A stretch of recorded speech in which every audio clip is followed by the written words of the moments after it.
Cartilage, chondro, is weak or damaged, malacia, at the level of the kneecap, patellae. It is one of the most common reasons for pain at the front of the knee. Therefore, it is also often called anterior knee pain syndrome or patellofemoral pain syndrome. Because it occurs so often in adolescent girls, it is sometimes also called young girl's knee. When diagnosed with chondromalacia patellae, many patients receive the message that little can be done about it.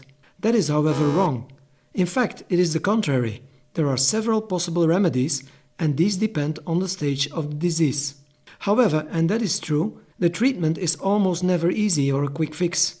It requires indeed almost always a delicate and careful approach, which may take up considerable time before the pain or discomfort improves and eventually disappears. When the kneecap is healthy, the cartilage looks like this on the MRI scan. A smooth layer of homogeneous thickness and uniform signal intensity, also called grayscale, which is overlying the bone and which serves as the gliding layer of the kneecap. In stage 1 chondromalacia, this is no longer the case. The cartilage layer is then structurally still intact, but it is swollen and has a thickened aspect and is often also inhomogenic in signal intensity or grayscale. In other words, the cartilage has become qualitatively inferior, softer, and also somewhat more inconsistent. But macroscopically, when you look at it from the outside, it still appears smooth and intact. But the difference with a normal cartilage layer is obvious when you put them both next to each other, as you can see here. The treatment in stage 1 chondromalacia consists of exercise therapy, activity modification, load management, and correction of contributing factors. And this process is most often guided and supervised by a physiotherapist. The aim is to strengthen your knee and its surrounding muscles, which includes the quadriceps and the hamstrings, but also the gluteal and the hip muscles, as well as the lower leg and foot muscles.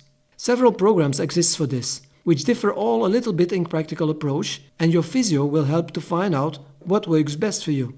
The difficulty in this is that these strengthening exercises almost always involve also some loading of the kneecap, so they often generate some discomfort or pain.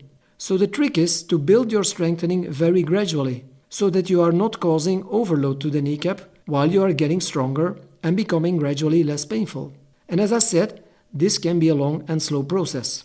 In stage 2 chondromalacia, the structural integrity of the cartilage layer is now no longer intact and shows small hairline cracks or splits, which we call fissures. The treatment here is identical to stage 1, but in addition, injection therapy may be considered, either in the form of hyaluronic gel fluid or PRP, in order to obtain a sort of sealing effect. Surgery is usually not indicated in this stage, since the cartilage layer is usually still stable. In other words, does not demonstrate unstable flaps or fragments that require smoothing or stabilizing. That is different for stage 3, which is characterized by the presence of one or more unstable flaps or fragments, as you can see here. Usually in this stage, the patient also experiences a clicking or locking sensation in the knee, and usually there is also regular swelling of the knee. Surgery may then be considered in order to stabilize or remove the mobile or loose fragment, and if appropriate, to repair the defect. In stage 4 chondromalacia, there is a full thickness defect of the cartilage layer. In other words, part of the underlying bone has become uncovered and fully exposed. You see an example here. In this stage, surgery is usually considered to repair and recover the defect. Several technical options exist for that.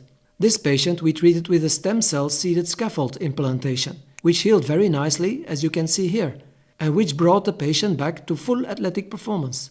So with this, I have explained you the 4 stages of chondromalacia patellae and the respective treatment options. Now, what is important to know is that the severity of the symptoms do not tell anything about the stage. So a stage 1 chondromalacia can cause as much or even more pain or discomfort than a stage 4. So the only way you can know which stage you are in is with a scan. That will tell you. And that is important because, as I have explained, the treatment options are